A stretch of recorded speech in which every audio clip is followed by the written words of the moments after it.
বসাকের প্রয়াণে শোকস্তব্ধ শান্তিপুর। ৩১ বছরের লড়াই শেষ, মেয়ের ধর্ষণের বিচার অধরায়, শোকাহত পরিবার ও এলাকাবাসী।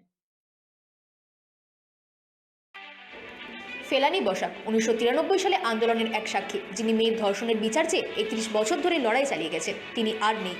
সোমবার বেলা 12টা নাগাদ নিজ বাড়িতে বার্ধক্যজনিত কারণে শেষ নিঃশ্বাস ত্যাগ করেন তিনি। মৃত্যুকালে তার বয়স হয়েছিল প্রায় 70 বছর।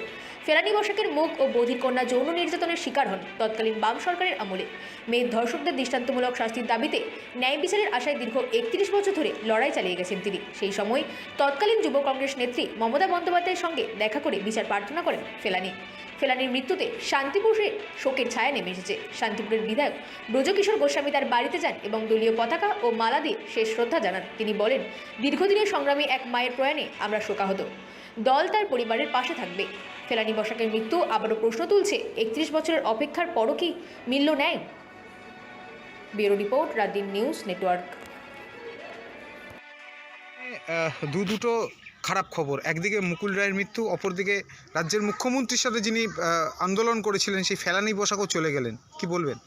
না দেখুন, এটা তো বলার কিছু নেই। মুকুলদাকে আমি বিধায়ক হিসাবে বিধানসভায় সেইভাবে পাইনি, তবে আমি প্রত্যেক বছর দুর্গাপুজোর সময় আসতাম বিধায়ক হওয়ার পর, এবং আমি যখন প্রার্থী হয়েছিলাম তখন এই অঞ্চলের অঞ্চল সভাপতি সুনীল বসাক এখনও আছেন।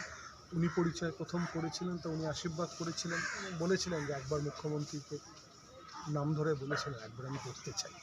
তো তারপর শান্তিপুরে উনি যখন এসেছিলেন দূর থেকে দেখেও ছিলেন। আমি খোঁজখবর নিয়ে যেতাম প্রত্যেক বছর দুর্গাপুজোর সময়, এখানকার মেম্বার যারা যারা আছেন সবাই খোঁজখবর নিতে। কদিন আগেও আমি এসেছিলাম, খুব গুরুতর অসুস্থ ছিলেন, তবে দেখে চিনতে পেরেছিলেন।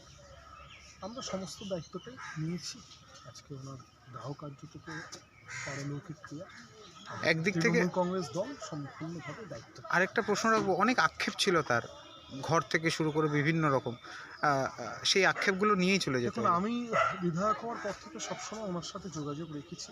আমি আমার তরফ থেকে অঞ্চলে আমার যারা সদস্য আছে তারা সবাই সবার মতো করে চেষ্টা করেছে। এখন আমার সঙ্গে যখন ওনার দেখা হয়েছে তখন তো সেভাবে উনি বহু কথা বলতেও পারেননি, তো সেজন্য ওই কথাগুলো আজকে আর না তোলাই ভালো। তবে আমি এসেছি এবং ওনাকে পারলৌকিক ক্রিয়ার দায়িত্ব দলের তরফ থেকে, এবং আগামী দিনে যা যা করণীয় সেগুলো সব। বার্ধক্যজনিত অসুস্থতার কারণে কি বার্ধক্যজনিত বাড়িতেই? আমি বাড়িতেই উনি মারা গেছেন। আমি এসেছিলাম 7-10 দিন আগেও আমি এসেছিলাম, অঞ্চলের সবাই জানে। তখনই উনি কথা বলতে পারছিলেন না, তবে আমার একটু ভাগ্য ভালো, উপরওয়ালার আশীর্বাদ যে উনি আমাকে বললেন যে এমএলএ এসছে। লাইনটা কখন হয়েছে জানতে পারলেন? 1-1.5 ঘন্টা আগে।